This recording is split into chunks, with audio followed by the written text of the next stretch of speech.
You know that feeling. When you have a crush, it can be amazing, right? But when you know it can't go anywhere, oh, it can be absolutely excruciating. If you feel like you're stuck in that loop, this one's for you. We're going to break down exactly how you can quiet those really intense feelings and actually start to move on. Okay, so here's our game plan. First, we're going to understand what this feeling even is. Then we'll peek under the hood at the science of why your brain is doing this. After that, we get practical with a step-by-step playbook. We'll also tackle that super tricky friendship problem. And finally, we'll wrap up with a totally new way to think about letting go. All right, first up, let's just put a name to this thing you're feeling because it's so important to know that what you're going through is a real recognized psychological state. You are definitely not the only one who has ever felt this way. Does this sound familiar? I mean, it's like they've just taken over your brain, right? The thoughts about them just pop up out of nowhere, you can't focus, and it honestly feels like you've lost control. When a crush gets this intense, it's really moved into a whole different league. Yeah, there's actually a word for this, limerence. It's not just a simple crush, it's more like an obsessive infatuation. The key things are those nonstop, intrusive thoughts and this deep, aching need for them to feel the same way back. It's not a disorder or anything, but man, it can be incredibly disruptive and just plain painful. Okay, so what is actually going on in your head to make you feel this way? This is where it gets really fascinating. It's not just about willpower. Your own brain chemistry is playing a huge role here. It's like this perfect storm inside your brain. It all kicks off with what's called the glimmer, that one little thing about them that just hooks you. Then your brain's reward system lights up, giving you a little hit of euphoria. You add in a dose of uncertainty, the whole maybe, maybe not factor, and suddenly it's as addictive as a slot machine. And over time, you basically train your own brain to keep going back for that feel-good fix. But here's the good news, and it's really good news. If your brain learned how to get into this cycle, it can unlearn it. It's all about unlearning, reframing your thoughts, and coming back to yourself. So here's the playbook for how to do just that. First things first, you got to change your environment. You have to cut off the fuel supply for this fire. That means creating some real-world distance, sure, but maybe even more importantly these days, digital distance.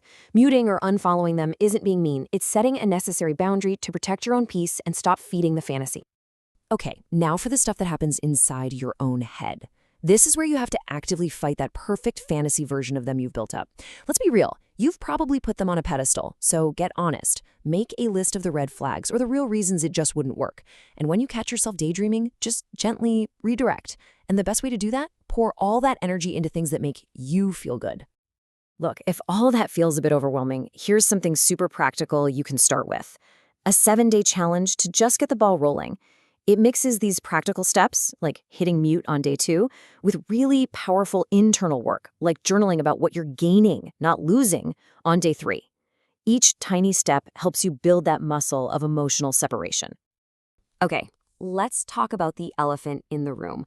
This is often the hardest part, the question we get all the time. What in the world do you do when the person you have a crush on is also a good friend, or a coworker, or just someone you literally can't avoid?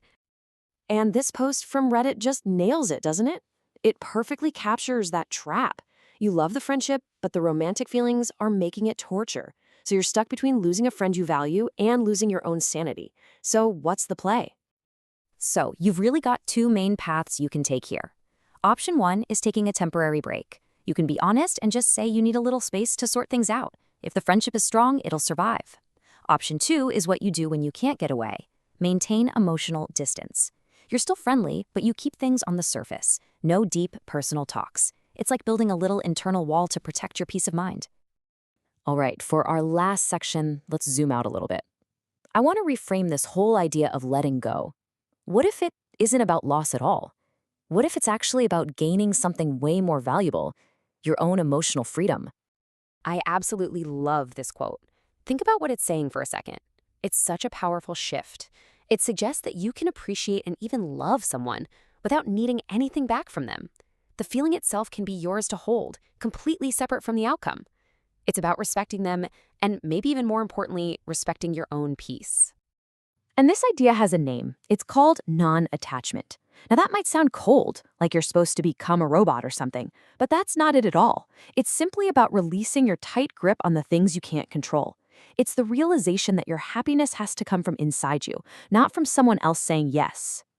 And please, probably the most important thing to remember in all of this is just to be kind to yourself. You cannot rush this process. It's messy, it's not linear, and that's okay.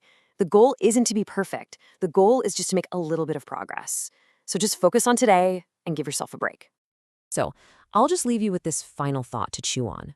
What if you stopped seeing this as losing a crush and started seeing it as reclaiming yourself? Reclaiming your time, your focus, your energy, and your emotional freedom. What if this is your chance to come back home?